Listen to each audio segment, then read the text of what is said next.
America और पाकिस्तान के रिश्तों पर जो हम पर्दे के पीछे की राजनीति समझते आए हैं, आज वो खुलकर सामने आ गई है। अमेरिका के विदेश विभाग ने पहली बार सार्वजनिक रूप से मान लिया कि मई में भारत पाकिस्तान के बीच जो तनाव चरम पर था, उसे शांत कराने में वॉशिंगटन ने सक्रिय भूमिका निभाई। लेकिन असली कहानी यहीं से शुरू होती है, क्योंकि पिछले 2 महीने में पाकिस्तानी सेना प्रमुख आसिम मुनीर 2 बार अमेरिका के दौरे पर गए और वहीं से भारत और परमाणु हमले की गिदड़ भभकी भी दी गई। अब अमेरिकी प्रवक्ता टैमी ब्रूस का बयान साफ दिखाता है कि वॉशिंगटन इस्लामाबाद के साथ अपने रिश्ते सिर्फ बचा ही नहीं रहा, बल्कि उन्हें और मजबूत कर रहा।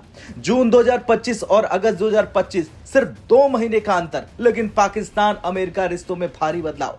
आसिम मुनीर पहले वॉशिंगटन में हाई लेवल मीटिंग्स, फिर पेंटागन के जनरल्स के साथ क्लोज डोर डिस्कशन और आखिर में एक हाई प्रोफाइल मीडिया अपीयरेंस। अगस्त में दूसरी यात्रा के दौरान अमेरिका की धरती पर बैठकर भारत को सीधे सीधे परमाणु हथियारों की धमकी। भारत ने इस पर कड़ी आपत्ति जताई, सवाल किया कि आखिर मित्र देश की धरती पर किसी देश का आर्मी चीफ कैसे दूसरे देश को धमकी दे सकता है। लेकिन अमेरिकी प्रतिक्रिया साइलेंट स्माइल और अब यह बयान कि पाकिस्तान के साथ उनके रिश्ते बदले नहीं जा सकते हैं। अमेरिकी विदेश विभाग की प्रवक्ता ने अपने बयान में क्या कुछ कहा, जरा ध्यान से सुनिए। Do you think that this will lead to more U.S. assistance to Pakistan via an increase in arms sales? And is this being done at the expense of the president's relationship with Modi? Obviously, we had a experience with Pakistan and India when there was a conflict, one that could have developed into something quite horrible. I was here at the State Department at the time, and there was an immediate concern and immediate movement with the Vice President, the President, and the Secretary of State in addressing the nature of what was happening. Many of you who were in the room in the days afterward, we described the nature of the phone calls, the work that we did to stop the attacks and to then bring the parties together so we could have something that was enduring. And it's a very proud moment and a very good example of what, I think that for the region and for the world, the United States working with both those nations is good news and will promote a future that's beneficial.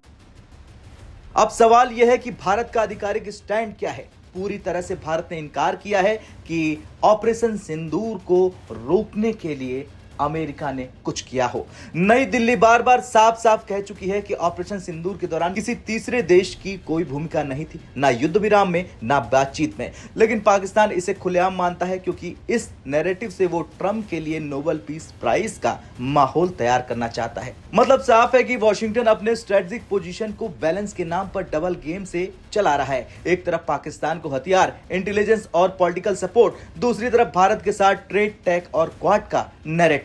लेकिन असलियत यह है कि यह balance Bharat की सुरक्षा चिंताओं को नजरअंदाज कर रहा, खासकर तब जब अमेरिका की धरती से भारत के खिलाफ परमाणु धमकी दी जा रही है। आसिम मुनीर के दोनों दौरे के बाद जो तस्वीरें और लीग मीटिंग डिटेल सामने आई है, उससे साफ है कि अमेरिका पाकिस्तान को अफगानिस्तान, पश्चिम एशिया बेल्ट में अपना ऑपरेटिव पार्टनर मान रहा है। और बात चीन की करें तो चीन सीपीसी के दबाव को बैलेंस करने के लिए पाकिस्तान को लीवरेज पॉइंट बना रहा है। भारत को सिर्फ इंडो पैसिफिक में एक प्लेयर की तरह ट्रीट किया जा रहा है, न कि सेंट्रल एशिया पॉलिसी के कोर पार्टनर की तरह। भारत के लिए स्थिति एक कूटनीतिक टेस्ट है। क्या भारत सिर्फ क्वाड और इंडो पैसिफिक के भरोसे अमेरिका से साझेदारी बढ़ाता रहेगा, या फिर पाकिस्तान अमेरिका की बढ़ती नजदीकियों को ध्यान में रखकर नई स्ट्रेटजी तैयार करेगा? क्योंकि अमेरिका का स्टैंड अब क्लियर है, हम अपने रिश्ते दोनों देशों के साथ बरकरार रखेंगे और बदलेंगे नहीं। ये लाइन बदली भी नहीं जा सकती। असल में इसके पीछे पाकिस्तान के ग्रीन सिग्नल है और भारत के लिए एक चेतावनी।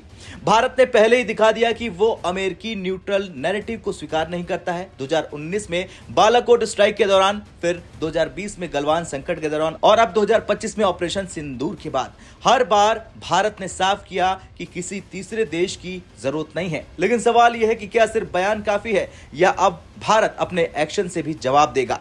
खैर, ये खबर सिर्फ पाकिस्तान अमेरिका की नजदीकियों की नहीं, ये खबर है उस भू राजनीतिक बैलेंस की जिसमें भारत को हमेशा एक रिलायबल डेमोक्रेसी की तरह इस्तेमाल किया जाता है, लेकिन पाकिस्तान को एक यूजफुल डिस्टर्बर की तरह संजोया जाता है। अमेरिका खुलेआम कह रहा है कि रिश्ते बदलेंगे नहीं, लेकिन देखना यह होगा कि भारत का अगला कदम क्या होगा, क्योंकि यहां सिर्फ डिप्लोमेसी नहीं बल्कि नेशनल सिक्योरिटी दांव पर है।